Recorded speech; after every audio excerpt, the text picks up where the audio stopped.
நான் விடக்கூடிய சவால் என்ன அப்படின்னா, இவ்ளோ ஃப்ரீபீஸ் வந்து அவரால குடுக்கறக்கு முடியாது அப்படிங்கிறது என்னோட கருத்து. அப்படி குடுத்துட்டார் அப்படின்னா பெரிய விஷயம் தான். அது மட்டும் இல்ல, அவரு குடுத்துட்டார் அப்படிங்கிறதுக்காக வந்து மக்களோட வரி பணத்த வந்து ஏத்துறது, விலைவாசி உயர்வு ஆகுறது, நெறைய டாக்ஸ் எல்லாம் இன்கிரீஸ் பண்றது, இது வந்து இப்படி இன்கிரீஸ் பண்ணிட்டு எனக்கு திருப்பி எங்களுக்கு காசு தர தேவையில்ல.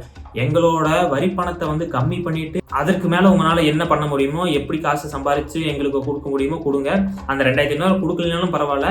இந்த கவர்மெண்ட் முடியிற வரைக்கும் எங்களோட வரிய வந்து ஏத்தாம இருந்து, விலைவாசிய ஏத்தாம இருந்தாலே வந்து விஜய் அவர்களுக்கு வந்து ஒரு சாதனை தான். இந்த சவால் தான் விடுறேன்.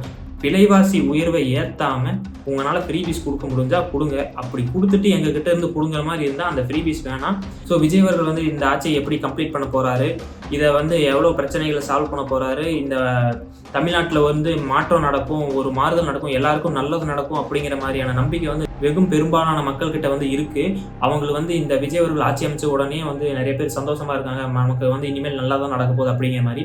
அந்த நம்பிக்கை விஜய் அவர்கள் காப்பாத்துவார் அப்படின்ற மாரி நான் நம்புறேன்.